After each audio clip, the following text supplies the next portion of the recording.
A guten Erev Shabbos, my dear friends. This week we take out two Torahs. We read in the first Torah, Vayikra. We begin the new book, the book of Vayikra. In the second Torah, we read the Parshas Zachor, to remember what Amalek did to us.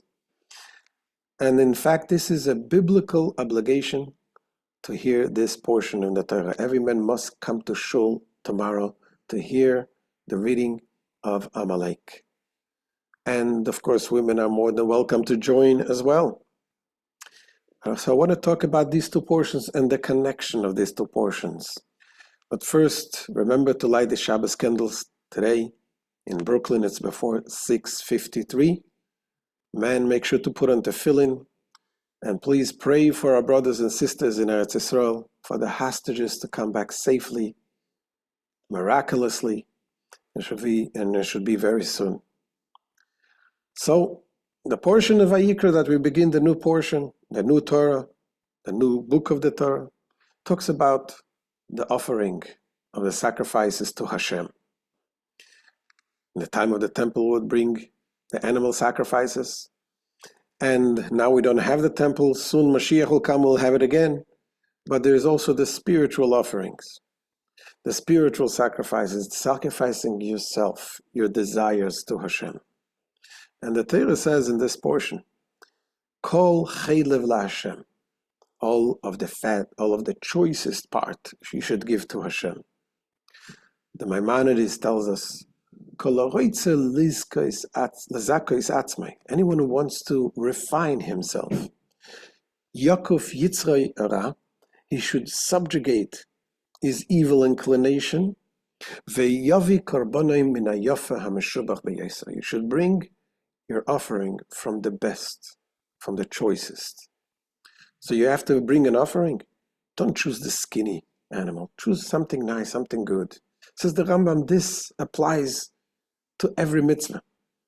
Every mitzvah that you do, when you feed a person, don't feed him from the leftovers. Give him the best that you have. You put him to sleep. Don't give him on a broken down couch. Give him a nice, comfortable bed.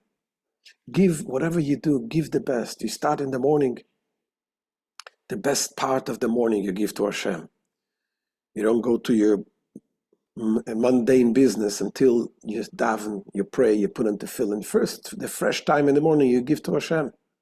Kol chaylev laHashem. That is the way we serve Hashem. We give the best. And this relates also to the story of Amalek. Why does the Torah tell us to remember what Amalek did to us? The nation of Amalek, the Talmud tells us we don't know who they are. It's gone. There was a nation that were fighting the Jewish people, and we don't know exactly who they are, although some will argue. They say they know exactly who are the people who are acting like Amalek, which is true. But the actual Amalek, we don't know. But the spiritual concept of Amalek is something that we need to remember, that this is something that we have to fight every single day. The Amalek within us. What is Amalek? One of the things Hasidus teaches us, Amalek is Asher korcha baderech. He chanced on you in the way. Korcha comes from the word kar. He cooled you off. He makes cold. So I would say, just tell us, there is a metaphor for there is a hot bath. People are afraid to walk in because it's too hot. Then one person jumps into the bath and says, no big deal, it's okay.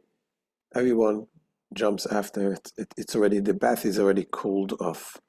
So the same thing was with the Jewish people. When they came out of Egypt, the Jews were like a hot bath. People were afraid to touch them. They saw all the miracles. God protected them. They were afraid to start up. But then Amalek came and says, that's okay, I don't care. We can start up. And he started the war. He started to fight the Jews. And that led to the bath to be cold off. And the same thing is in the spiritual service of Hashem. Sometimes you get excited about doing a mitzvah. And then Amalek comes to you and says, you can do the mitzvah, but don't get so excited about it. What's the big excitement? The big excitement is the life of the mitzvah.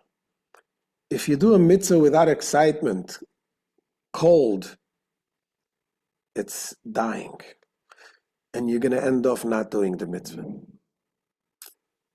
This is the Amalek. It tries to cool off the excitement. And that is why when a person is excited about doing a mitzvah, he's not going to do it in the simplest way. When you're excited about it, you give kol chaylev LaHashem.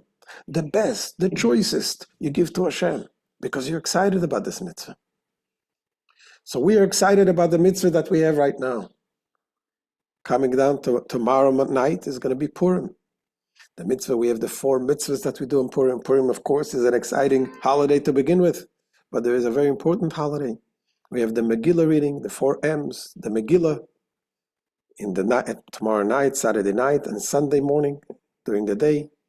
We have the Mishloach Manot, to give gifts to a friend, 2 types of edible food to give to a friend. We have the Matanot Le'Evyanim, the money, to give money to the poor people, at least to poor people. And we have the Mishta and Seudah, to have a meal on Sunday. With all these mitzvahs that we will do, we'll do with excitement.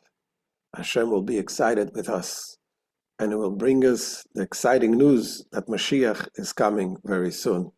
Have a good Shabbos and a happy Purim.